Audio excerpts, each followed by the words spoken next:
we were really into Kung Fu, both practiced yoga. I've done meditation and interested in Buddhism, and we're into Taoism, that sort of, those philosophies and stuff. So we definitely brought that to the table when we started creating the show. But really, it started with a sketch Brian did of a monkey robot and this kid with an arrow on his head, and he did some sketches of a bison type creature that became Appa. But at the time we didn't have a story. We were just like, this is interesting. The Avatar series has become an internet classic that's pretty much universally loved. But that wasn't always the case. The series has gone through major ups and downs through the years, and to understand this journey like any other, we must start at the beginning. A small-time creator ponders over a drawing of a middle-aged man. He wonders what the man would like as a child and draws him herding bison in the sky. He decides to show his sketch to a close friend of his who just happened to be watching a documentary on explorers trapped at the South Pole. These two men were Michael Dante DiMartino and Brian Konietzko, and the next course of events would change the entertainment landscape for years to come. The Golden Age, the good old days. This was when the original Avatar series was airing and the Nickelodeon offices was filled with popping champagne bottles, money everywhere, and probably a lot of feet. A true Quentin Tarantino wonderland. Avatar had a running start and it never stopped. The show was the highest rated animated television series in its demographic at its premiere, with an average of 1.1 million viewers watching each new episode. It had 5.6 million viewers for its highest rated episode and was a well respected part of the Nicktoons lineup beyond its 6 to 11 year old target demographic. The hour long special Secrets of the Fire Nation, consisting of the episodes The Serpent's Pass and The Drill, aired on September 15, 2006 and attracted over 4 million viewers. According to Nielsen's ratings, a company specializing in audience measurement, data and analytics, the special was the 5th highest rated cable television program that week. In 2007, Avatar The Last Airbender was syndicated to more than 105 countries and was one of the top rated Nickelodeon programs. The series ranked first on Nickelodeon in Germany, Indonesia, Malaysia, the Netherlands, Belgium and Colombia. And while it wasn't ranked first, it was still extremely popular in my home in the UK. Its impact truly can't be understated. The 4-part finale of the final season, Sozin's Comet, had the series' highest ratings. The first airing averaged 5.6 million viewers, 95% more than Nickelodeon had in mid-July 2007. During the week of July 14th, it was the most viewed program by the under 14 demographic. There was also a rumor or a potential urban myth about how some of the animation was paid for by the creators and the animators out of their own pocket for the finale. While there is this quote from the director of the animation studio saying the finale featured a significant amount of fire compared to previous episodes and were all hand-drawn by Yu's team, Dos Santos observed that the fire effects alone cost more than most shows spend on an entire season. However, that only partially supports that story, so I'll let you decide whether or not you want to believe it. I, for one, think it's completely plausible, especially considering how shrewd of an operator Nickelodeon are, how they treated the Avatar sequels in production, and how crisp the animation was, and just the quality of that finale as a whole. It makes sense. After its finale in 2007, Avatar was almost universally held in high acclaim. It had stuck the landing by all metrics and everyone knew it. However, the show was over. There were no sequels in mind at the time, and the creators Michael Dante DiMartino and Brian Konietzko had no plans of making a sequel series at this point. Naturally, the show's popularity began to wane over time. This was a time before streaming services, so the only way shows kept their popularity at the same level after ending were reruns or potential DVD sales, but even then the popularity waned compared to its peak. While the show did have its fair share of successful reruns, most fans were excited for something new, something different. Something else. On January 8, 2007, Paramount Pictures and Nickelodeon Movies announced that they'd signed M. Night Shyamalan to write, direct and produce a trilogy of live-action films based on Avatar The Last Airbender. The first of these films was to be a faithful adaptation of the main character's adventures in Book 1, Water. Naturally, the fans were excited. Watching our beloved characters on the big screen was something we never thought we'd see. Co-creators Michael and Brian voiced their opinion in an interview regarding Shyamalan's writing, directing and producing of the film. The two displayed enthusiasm over Shyamalan's decision for the adaptation, stating that they admire his work and in turn he respects their material. And it wasn't just a movie but a trilogy, so there was no way he could rush and mess it up, right? Right? My name is Ong. you're enjoying this video, don't forget to like and subscribe. And yeah, thanks for watching. Back to the video. On the 13th of August 2010, The Last Airbender was released and the movie was a massive failure. Critically and commercially. Damn near emotionally.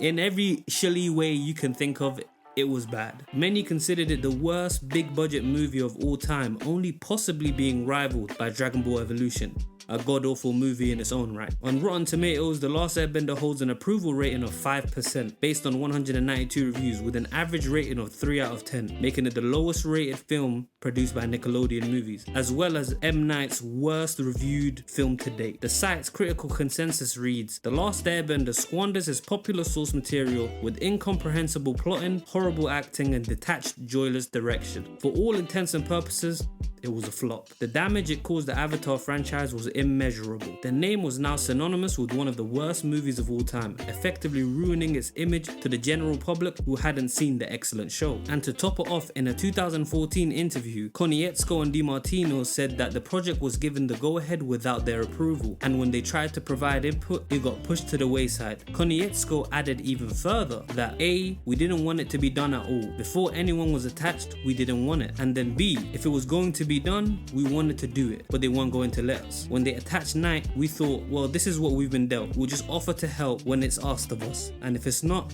we'll stay out of the way. In the beginning, it was more positive and we offered help, but then we had a big falling out. Seemed like the experience was disappointing for everyone involved. Luckily, this would be quickly forgotten about because in that same year, a huge announcement was made.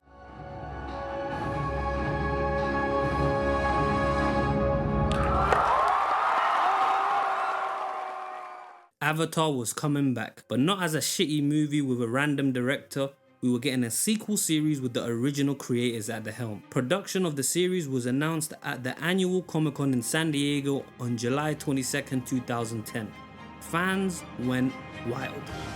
It was originally due to release in October 2011. It was intended to be a 12-episode miniseries set in the same universe as the original show, but 70 years later. The premiere was eventually delayed to April 14, 2012. South Korean studio Mer was involved in the pre-production, storyboarding, and animation of the series. This allowed the studio more creative input on directing the martial arts scenes that the series and its predecessor are known for. And it showed. Many believe that the animation in Korra was better and more consistent than the original, one of the shining lights of the series. The series premiere averaged 4.5 million viewers, ranking it as basic cable's #1 kids show and the top animated program for the week with total viewers. The Legend of Korra also ranks as the network's most watched animated premiere in 3 years at this point.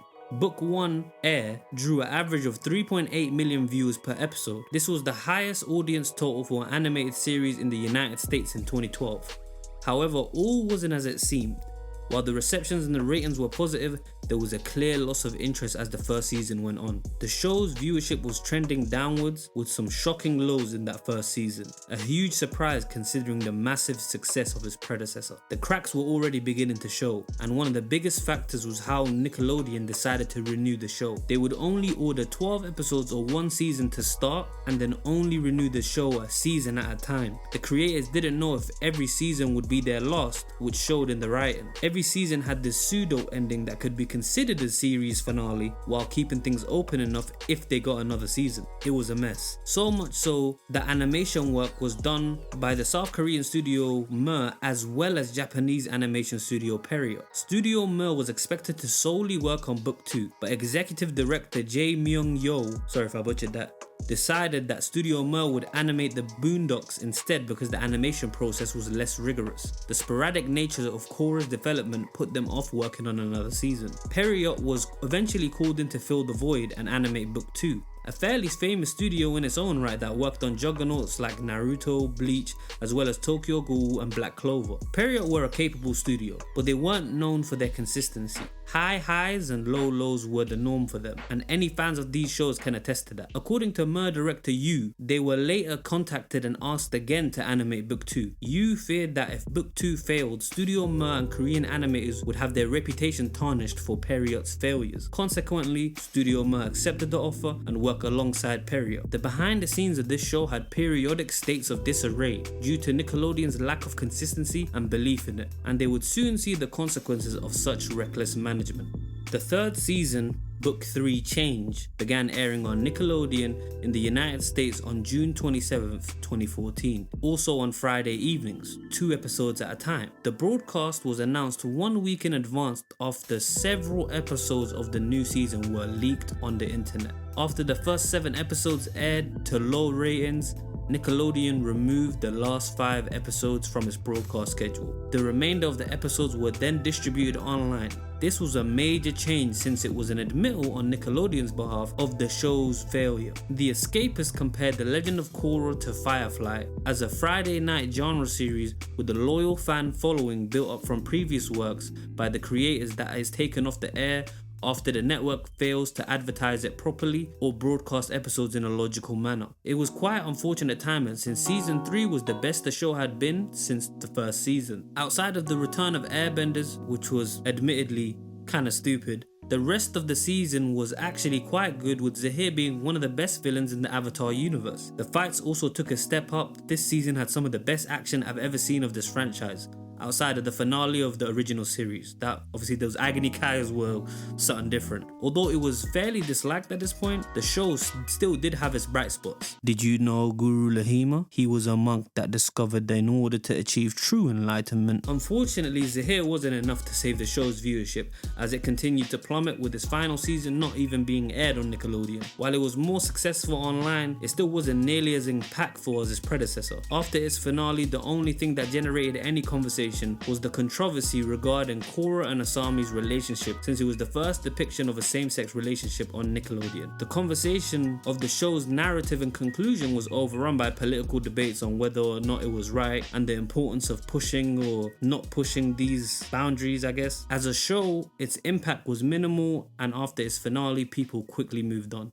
7 years later, the Avatar series is finally available on Netflix in the United States. Within the first week, it exploded in popularity and actually became the most popular show on the site, despite not being featured on its main page, unlike you see with other shows that go number 1, like Netflix's The Witcher. This was a TV show that was not developed, produced, or created by Netflix, so going number 1 is quite the feat. The show also broke the record for the longest consecutive appearance on Netflix top 10 list, with 60 straight days on the list. One of the only 2 shows in the top 10 record holders that was not a Netflix original as of July 2020. In June 2020, the complete series became available on Paramount Plus and later on Amazon Prime in January 2021. While it did not see the same exponential growth in popularity, the show still performed very well on those platforms and became one of the most popular shows on each platform respectively. However, I don't think that's the biggest impact that the internet has had on this show's popularity. The Legend of Korra gained the most from the modern age, in my opinion. Korra, when it released, had quite a reception that only got worse as the show went on. With the rise of YouTube reactions, TikTok, and social media as a whole since 2013, a wider audience has found these shows, and Korra has found its fan base. While it's still not as popular as Avatar: The Last Airbender, a rising tide lifts all ships, and Korra has also massively grown in popularity. Both shows are among the top 2.7% of all TV shows in worldwide audience demand year to date.